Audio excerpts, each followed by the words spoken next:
Hola, ¿qué tal? Voy a hacer una audiocrítica porque tenemos una audiocolumna que tiene que ver con una entrevista que se ha hecho al gran maestro de la masonería en la Gaceta Amazónica. No es nada extraño decir que una gran cantidad de periodistas son masones. Y justamente esos periodistas masones tienen una línea. Todos actúan en base a la misma línea periodística. Casi todos. Lo sé. Justamente cuando yo tuve mi primera entrevista en la radio, mi primera intervención en una radio, fue por un masón que me invitó. Y ese masón, sí, yo lo sé. Pero ahora vamos a hablar de este tema, ¿no? Porque ahora un masón pues, que te hable en contra de la ideología de género pues, va a ser un poco difícil. Bastante difícil. La masonería es una religión, de verdad. Es una religión gnóstica. Carpócrates era un gnóstico del siglo I que decía, constrúyete a ti mismo, ¿no? Y ahora tienes que construir tu identidad, ¿no? Según la ideología de género, construyes tu identidad. O sea, no es que hayas nacido hombre, no. Eso no tiene por qué vincularte, ¿no? Que determinar tu identidad que hayas nacido hombre. Te puedes transformar en mujer, ¿no? Es así. Bueno. Muchos masones promueven esto. Ya lo hemos hablado en el anterior canal de Real Biopolítica que nos borraron desgraciadamente. Va a tardar mucho subir otra vez los vídeos. Va a tardar un poco. Pero bueno. Entonces tenemos esa religión masónica y la Gaceta Amazónica entrevista al gran maestre de la logia del centro del Perú, Julio César Soto Yupanqui. Y aquí hay unos puntos que quiero remarcar.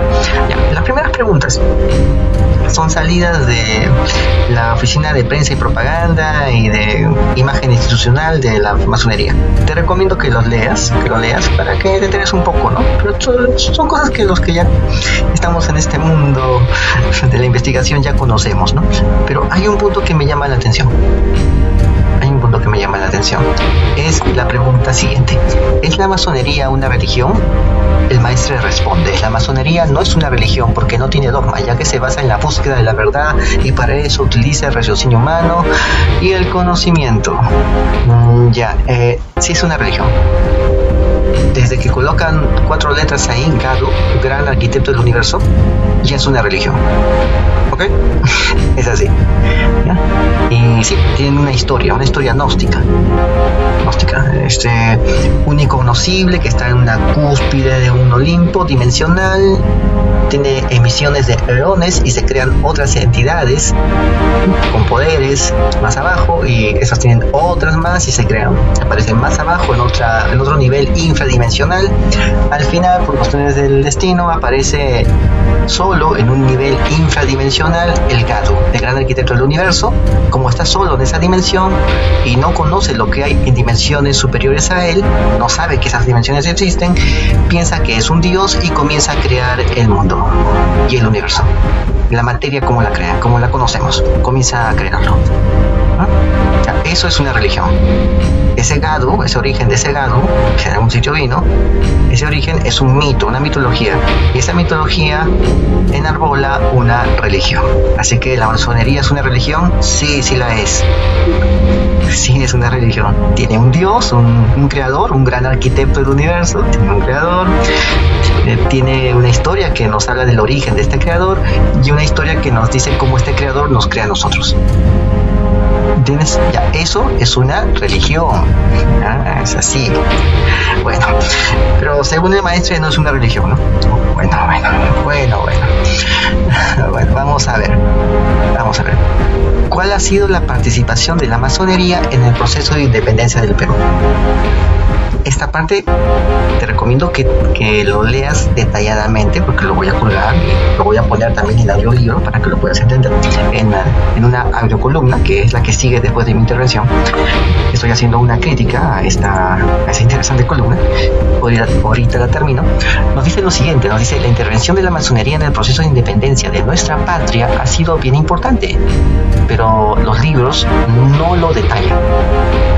Ojo, es lo que dice él, los libros no lo detallan, pero nosotros tenemos en nuestros archivos y bitácoras de cada una de las logias registrados todos los acontecimientos históricos en los que hace referencia a la orden masónica, y eso lo tenemos siempre presente. Ahí está. Hay una historia que no se sabe. Ellos la tienen. Es así. Esa es la historia. Aquí en Radio Política, en el canal que nos quitaron, hemos hablado bastante de los archivos masónicos y de cómo la historia actual no está todavía compulsada con este poder oculto que siempre existió. Hemos hablado ya mucho de ese punto. Ahora bien, nos dice lo siguiente, nos dice que no hay conspiraciones en la masonería, que nos habla de las teorías conspirativas, ¿no? Entonces dice que no hay conspiración en la masonería. Los que más opinan son los que menos conocen, dice, ¿no? Entonces, así comienza a tratar de descalificar a los que hablan de las teorías conspirativas respecto a la masonería. Y bueno, ya sabes que en toda familia hay siempre una oveja negra, en todo salón de clases siempre hay un alumno que se jala o que es malo en conducta, pero en todos casos la masonería adopta las medidas correctivas adecuadas. Claro, eso sí. Bueno, vamos a ver. No hay conspiraciones en la masonería, y después en esa misma entrevista nos habla del proceso de independencia del Perú.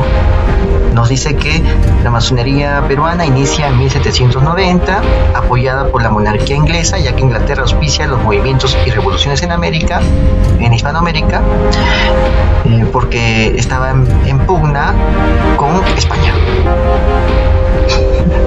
Eso es conspiración, pues. Eso es conspiración.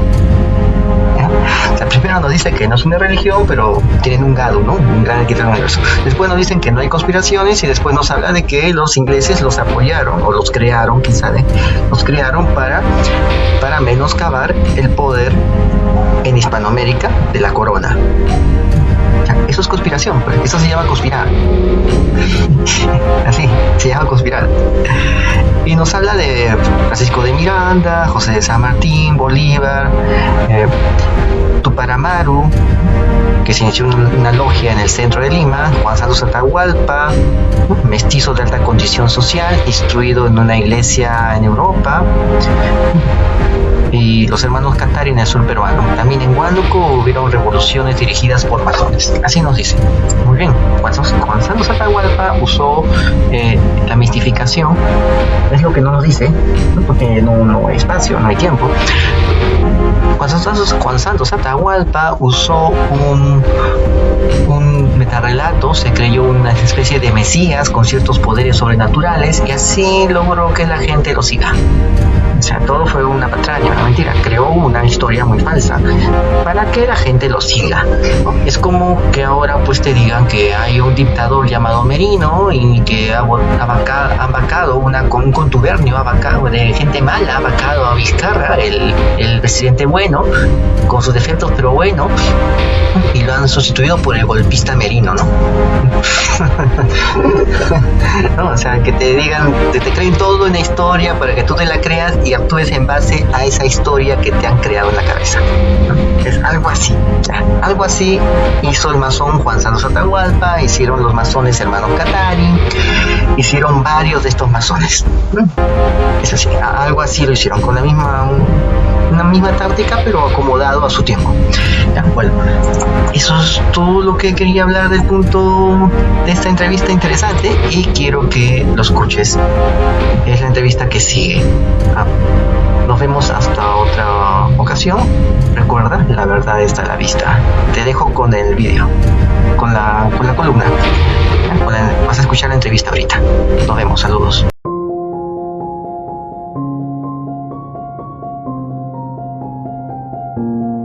Entrevista a un hombre libre y de buenas costumbres. Al gran maestro de masones de la Gran Logia del Centro del Perú, Julio César Soto Túpac Yupanqui. Por Jorge Rojas Luna, 29 de octubre de 2020. En el proceso de la independencia del Perú, evento trascendental de nuestra historia, se destacaron grandes personalidades que con su labor intelectual y militar consiguieron el sueño de libertad. Una época en la que el honor y la moral eran bienes de valor incalculable. Ideales como la fraternidad, la igualdad y la libertad eran muy importantes y que ayudaron a conseguir la ansiada independencia. Se dice que la masonería jugó un papel importante para lograr el objetivo de liberación.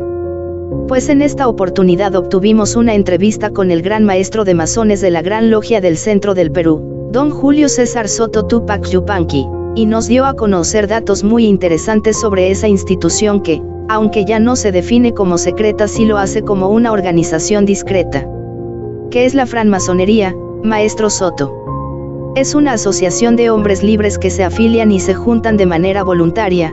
La masonería es esencialmente fraterna, es una escuela de superación espiritual donde nos comprometemos de manera individual para poder desarrollar, aprender y mejorar nuestras habilidades, y de esa forma ayudar a que la humanidad sea mejor cada día.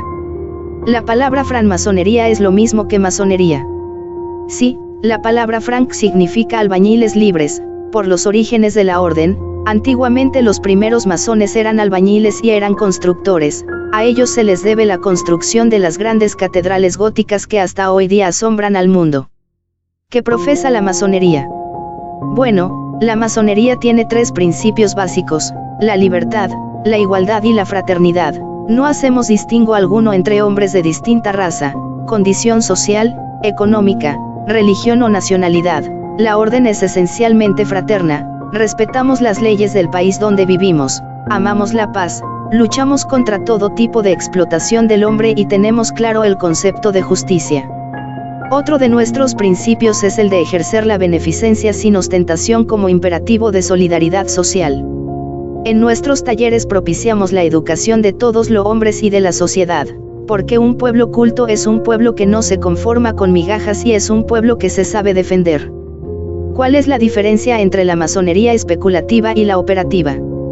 Los masones operativos son los que ejercían la tarea de constructores, ingenieros y arquitectos. Posteriormente, en 1717, la masonería permitió el ingreso de personas que también tenían esos principios de solidaridad, justicia y honorabilidad. A esos nuevos miembros se les llamó especulativos, y hoy la mayor parte de masones en el mundo son los especulativos. La masonería ha estado ligada, desde siempre, a la lucha por la independencia de los países para lograr la libertad de los pueblos, enarbolando el lema, libertad, igualdad, fraternidad. Desde la época de la Revolución Francesa, la masonería la acogió como propio esos principios, si bien la historia no lo detalla por ser la masonería una orden perseguida y porque en algún momento los grandes gobernantes, al ver que los masones luchaban por la justicia, los hicieron a un lado. Se sabe que muchos masones participaron en la Revolución Francesa y luego su participación devino en las luchas por la independencia de América. ¿Es la masonería una religión? La masonería no es una religión, porque no tiene dogma, ya que se basa en la búsqueda de la verdad y para eso utiliza el raciocinio humano y el conocimiento. ¿Quiénes pueden pertenecer a la masonería? Bien, a la masonería pueden ingresar todos los hombres que voluntariamente deseen hacerlo. La masonería no busca integrantes, no los solicitamos, no les tentamos a ingresar. Las personas que deseen y tengan ese ánimo y voluntad filantrópica para poder dar algo por sus semejantes, para aprender y para enseñar. No existe en el mundo un hombre, por muy humilde que sea, que no tenga algo que enseñar, y tampoco un hombre tan instruido y culto que no tenga nada que aprender. Si encontramos hombres buenos que quieren ser mejores, son aceptados gustosamente. ¿Cuál ha sido la participación de la masonería en el proceso de independencia del Perú y de América? La intervención de la masonería en el proceso de independencia de nuestra patria ha sido bien importante. Si bien es cierto, los libros no lo detallan, pero nosotros tenemos en nuestros archivos y bitácoras de cada una de las logias registrados todos los acontecimientos históricos en los que se hace referencia a la orden masónica, y eso lo tenemos siempre presente. La historia de la masonería peruana se inicia en 1790 aproximadamente, apoyada por la monarquía inglesa, ya que Inglaterra auspicia a los movimientos y revoluciones en la América de lengua no inglesa, es decir, en las colonias españolas, ya que en aquel entonces Inglaterra y España se encontraban enfrentados, y es en ese momento en que la participación de la masonería se hace evidente. Francisco de Miranda crea una logia americana, cuyos miembros posteriormente forman parte de los contingentes de los libertadores, como el generalísimo Don José de San Martín y de Simón Bolívar. Así, muchos personajes fueron masones como por ejemplo, José Gabriel Condorcanqui Túpac Amaru, quien se inició en una logia en el centro de Lima, Juan Santos Atahualpa, un mestizo de condición alta e instruido por la Iglesia en Europa y que al regresar al Perú, específicamente en el Cerro La Sal del Valle de Chanchamayo, vio cómo eran explotados los indígenas por los españoles e inició una revolución y levantamiento, los hermanos Catari en el sur peruano y en Huánuco. También, hubieron revoluciones dirigidas por masones.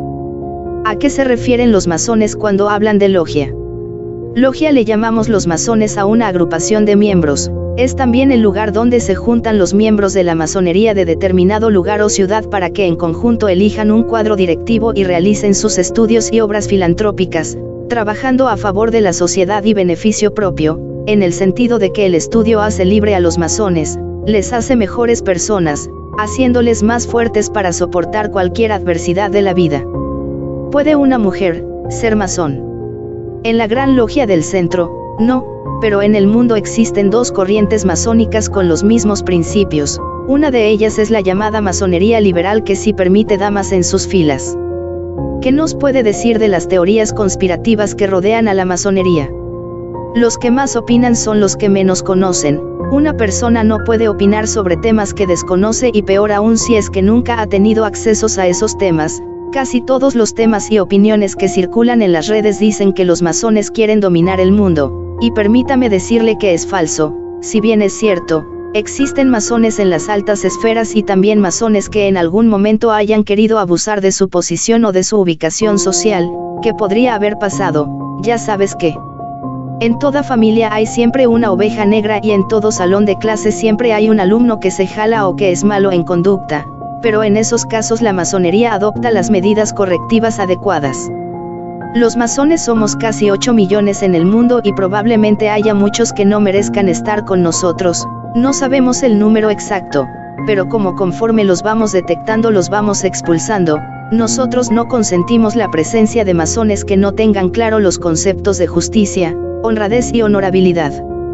¿Cómo podríamos ayudar al pueblo, que es uno de nuestros principios, si nos dedicáramos a explotarlos o a querer dominar al mundo? Al contrario, las órdenes masónicas financian estudios sobre la ceguera, parálisis, hospitales gratuitos con acceso para cualquier persona y apoyan a los niños quemados, por ejemplo.